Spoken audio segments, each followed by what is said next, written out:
Keep on rocking the free world. Keep on rocking the free world! Al Zahoff on YouTube says, always enjoy watching your videos, JC. I'm glad to see more wisdom and sanity in an insane world. Thank you.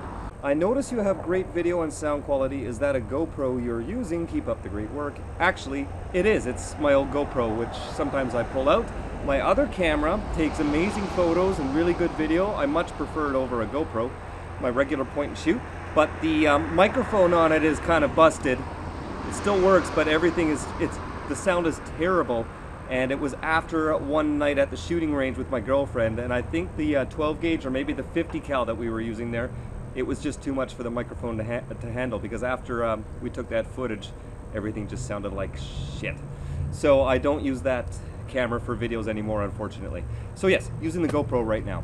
And the chair, before anyone asks, the chair, it was actually just sitting here across from where I parked tonight, just randomly, so I just pulled it over and I thought, oh, I'll sit in that and make a video. Matt emails me and says, do you prefer gas or diesel for your homes? Okay, so myself personally, now you've got to understand this is just a personal preference, and I am mostly a city dweller, so I prefer gas for a couple of reasons. Easily available, it's everywhere. Diesel is only at about 1 out of every 6 or 7 gas stations. It's hard to find diesel, and I drive a diesel work truck every day, and I know how much of a pain it is to fill up when I need to, whereas gas is everywhere. Also, the noise and the smell. It's not something I want with me everywhere I go driving my home. Quite often I'll pull into a quiet neighborhood and go to sleep for the night. I don't want something that is loud and wakes up the neighbors, and I don't want something that's, you know, stinky if you have to idle it for a while, say to charge your batteries or something, or just warm it up in the morning even. So I just don't prefer diesel for those reasons. I know there's lots of benefits to diesel, but there's also some downsides, and for my particular lifestyle, those are the downsides. I'm also not pulling a huge trailer or anything like that, so I'm not too worried about having the extra power and longevity of that. Now, this van is a Ford Triton V10, and if you do a little research on that, when they designed the V10, they wanted to design a gas engine with the same strength, reliability, and longevity of a diesel engine. And so this is the closest you're going to get to a diesel, and it's very common to see these V10s go 500 or 600,000 kilometers before any major work needs to be done on them. So they will last a long, long time. I can't convert it to run on veggie oil, but at least I can get gas anywhere. So that's why I prefer that. Now, if I could choose any fuel, I would probably do dual fuel gas propane. That way you save a lot of money on propane. It's half the price of gas sometimes. And also you can pipe your appliances in off the same tank to run your stove, your furnace, things like that. I've actually had factory motorhomes in the past that had that setup. Zach Rhino on YouTube says, hey, Just Incredible TV, been a long-term watcher. Glad you've been doing well. How is the shower building in the current box truck goning? I think you meant going. Last I saw of it, you were in the mist. Is that a pun or just a typo? You were in the midst of putting something in, but that was the last I ever heard on that update. Follow-up question, what new idea do you think you got planned for the bot truck coming up? Okay, I think it's just your autocorrect there.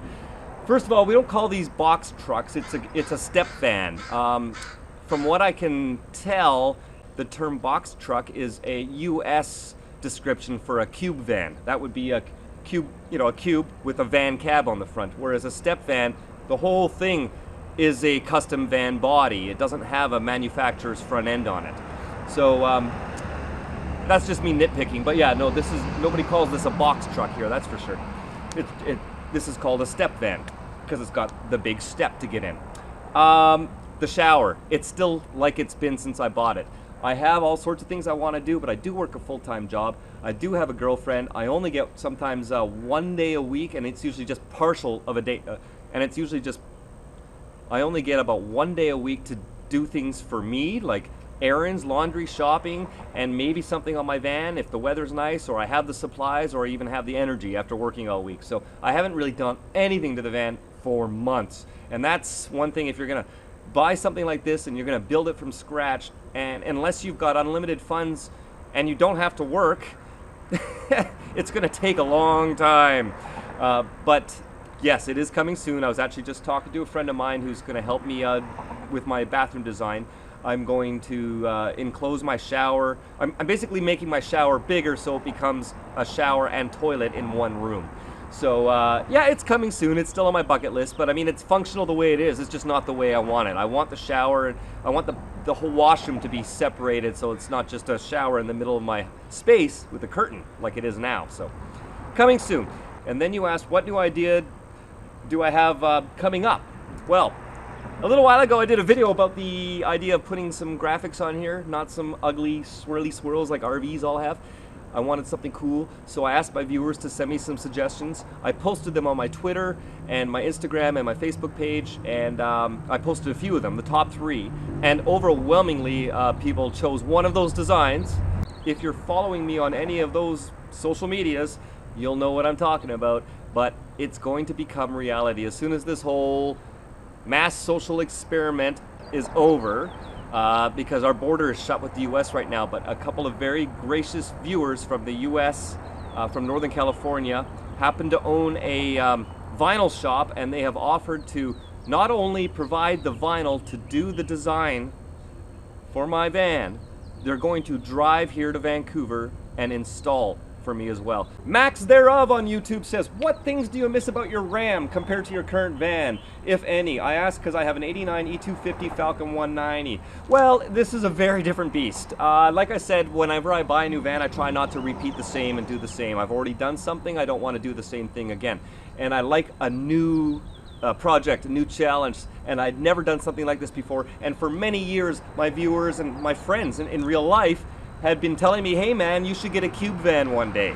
So this is pretty damn close to a cube van. It's a step van. And I actually prefer it over a cube van, which I explained on a video once a little while ago, because you get that nice big opening door on the side. You don't have to put a door back here and take up living space for a door at the back. And it's got a locking partition. I mean, there's just so many advantages to this. But to actually have one that's completely home built is a whole different thing for me. I've never done it in my life. I've always bought regular camper vans, Class B RVs, Class C RVs, even a Class A RV at one point, and just modified them to the way I wanted them, because they're all so cookie cutter. They're all just boring out of the factory, you know.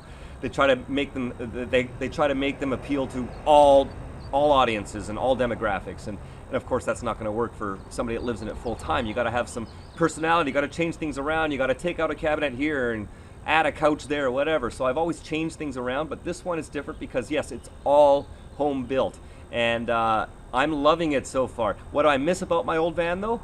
I miss the fact it was badass. It was purple. And I love the Ram vans because I just love the design and the style of the damn thing. So yeah, as far as like exterior looks and all that, it was my favorite van that I had ever owned.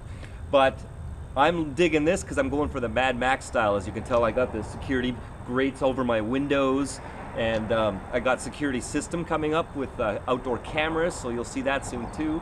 But parking this is harder, driving this is harder, of course, and I knew that getting into it. It's a little longer than I would personally go for. If I could choose, I would go for one that's about 6 to 6.5 meters, so about 20-21 feet. But this one is a little bit longer. It's just over 23 feet. It's just a bit too much for being in the city all the time, but I am outside the city on the weekends all the time. So I'm living with it. Sometimes I can't back into that spot in a tight 7-Eleven parking lot anymore, but hey, first world problems, right? If I gotta park around the block and walk, whatever. I'm happy with it. It's great. Cynthia sends me a message on my Twitter, which by the way is @JCredTV. She says, how much solar should I put on my van? That's it. Didn't give me any details about what she's planning to do with her van, whether she's living in it full time. I'm gonna assume that's what it's for. And that's a very difficult question to answer. It depends on what you need to run and what you've got installed in your van. For me, I have very light usage. I have all LED lights, so that's nothing. I have a projector, which is USB powered if I want, but it just charges off my batteries, and it'll run my movie screen. So that doesn't take really much at all. My residential tower speakers for sound in the back, they use a couple hundred watts, sure, especially if you crank it right up, but I always have them on when I'm watching a movie, of course. And what else do I have? Oh, my laptop, which I plug in and charge up about maybe once a week. I don't use my laptop that much, except when I'm doing some editing for video. So the rest of the time, I really never open that laptop. But when you have that plugged in, of course, it's sucking down like 100 watts of power. So if you're going to be on your computer all the time, you're going to be sucking down a lot of power. So you got to keep that in mind.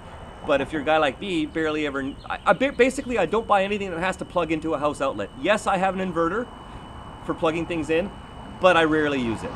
But anytime you do use it, you're going to suck down your batteries. So I'm very minimalist that way. I don't really have that many gadgets, and what I do can mostly plug into USB or cigarette lighters. So I can get away with 1 to 200 watts. And of course, it also depends on where you live and where you're going to spend most of your time in your van. If you're in a very sunny climate, it can make a big difference. Here in the summer, it's very summer. Here in the summer, it's very sunny and no problem you're with the solar. But in the winter, you get a lot of rainy, gray days, and you're not going to get much charge. But of course, if you drive every day like me, that makes up for it, so it's really not a big deal. I've seen people just completely fill the roof with solar panels, and I just kind of always shake my head. I wonder what the hell they've got in there. Why would you need that much power? But hey, to each their own. Some people probably just sit in front of their computer 24 hours a day. I don't know. It really depends on your needs. But if you're just starting out and you just need the basics to keep your batteries up so you can have lighting and charge up your cell phone and things like that, you can get away with 100 watts or less, easily. The bigger question is battery capacity. Solar panels are great. You could have 1,000 solar panels, but it's meaningless if you don't have the battery capacity to store the power from the panels. Because the solar panels don't actually power anything. Your battery powers everything. The solar panel simply charges your batteries. So you're better off to have 1 solar panel and 3 batteries than to have 3 solar panels and 1 battery. But you're really rocking if you have 3 solar panels and 3 batteries. There you go. Final question from Johnny on Instagram. He says, "What's your shoe size, Justin?" 11. Warning, Just Incredible TV is not gluten-free. Click that subscribe button below and make van life great.